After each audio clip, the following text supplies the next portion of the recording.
Hey everyone, Jennifer Lee Chan here from NBC Sports Bay Area. Just a few practice squad moves for the day, which is Friday. Evan Anderson was brought back. He was not claimed off waivers. He was brought back on to the practice squad, so he will be back around. And Kilian Zierer, he was born in Munich, Germany. He is another addition. He's an offensive lineman, addition to the practice squad. He actually does not count towards the 16 guys that they can be allowed to have on the practice squad because he's one of the international students. He studied at Auburn and was a part of their football team. And so part of that international program is that he doesn't count towards the practice squad. So they've had different guys before. And this time it's a guy from Germany, offensive lineman again. They are often offensive linemen, which is interesting. Um, so Evan Anderson is back. They did sign, Jordan Jefferson to the squad. He was out at practice yesterday. I didn't really get to see him much. When I was watching pass rush drills, it was most of the edge rushers, and he's more an interior guy, so I didn't see him much. But I did see Sincere McCormick, and he is very similarly shaped to Jordan James, very fast, kind of very shifty. So they've got two smaller guys now, and I honestly am again surprised by the size of Brian Robinson. He is bigger than Patrick Taylor. He's not quite as big as LeGarrette Blount, who I think is the biggest running back I've ever seen in uniform face to face. But Brian Robinson is a big dude. And I posted a couple videos. Definitely check those out. He is completely different body structure than any of the other running backs on the 49ers 53 and for a long time. I think Patrick Taylor was a bigger guy, but Brian Robinson is by far bigger.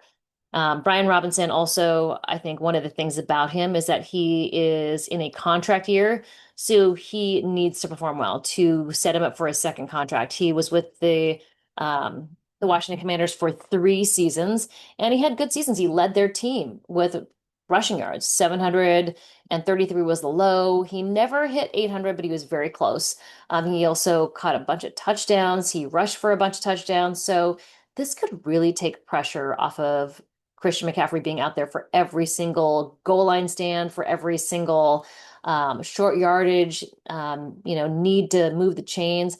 Brian Robinson can get these short yardage first downs because he's a bigger guy, because he has power. So it just is going to take a little while for him to kind of fit into the 49ers offense. But I think and this is an if Kyle Shanahan and Bobby Turner use him the right way, I think it will elongate Christian McCaffrey's career. Just a thought. So I think it's a good thing. And, even when he's standing next to Kyle Juszczyk, who's also big, Brian Robinson is a big dude. And so I think it's going to help the offense. And with the wide receivers group in the state that it is, now they brought back Russell Gage. He wasn't on the field on Thursday either. Marquez Valdes-Scantling was on the field. Russell Gage hurt his knee in one of the preseason games, so he is going to take a little while to get back. But everybody thought Marquez Valdes-Scantling is going to be on the 53. He's not.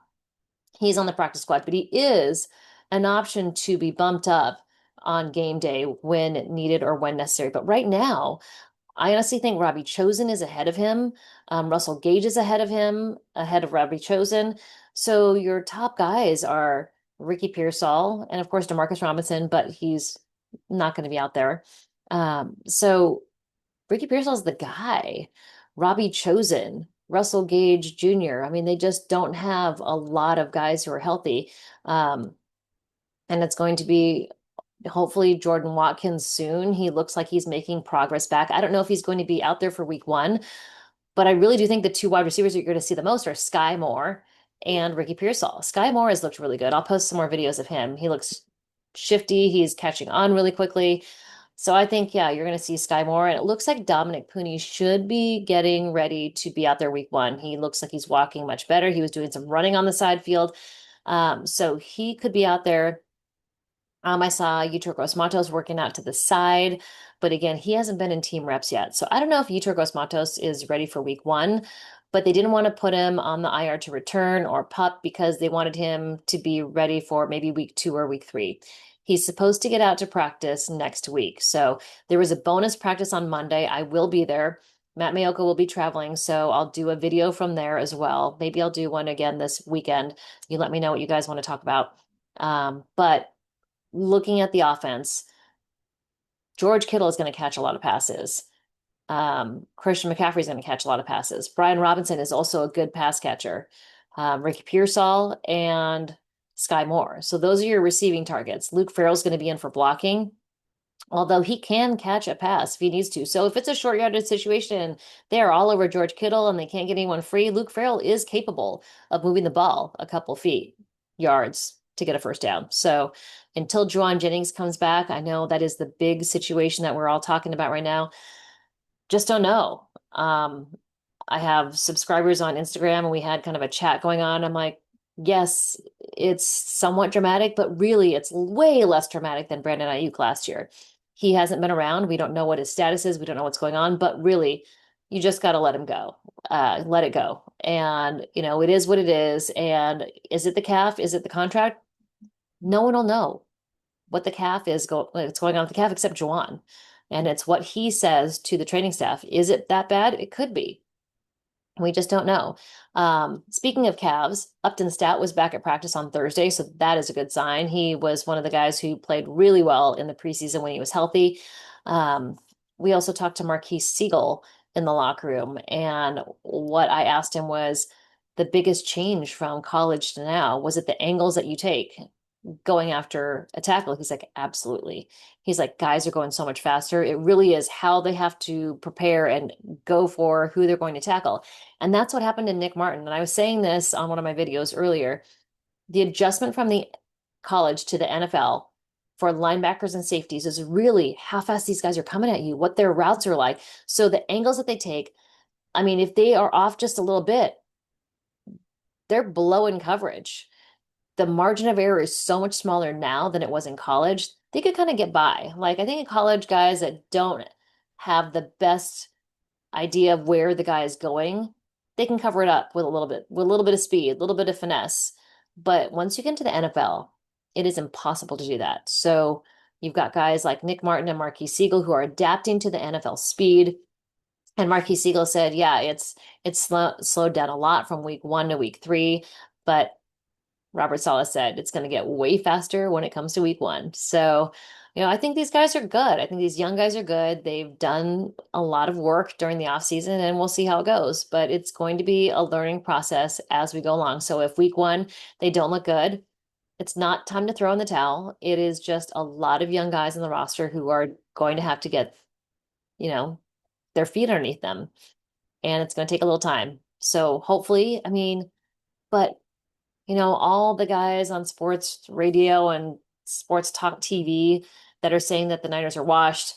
You look at the roster. Yes, they have a lot of guys, but they have a veteran all-pro at every level.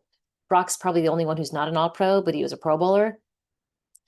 Trent Williams, all-pro. Christian McCaffrey, all-pro. George Kittle, all-pro. Kyle Juszczyk, all-pro.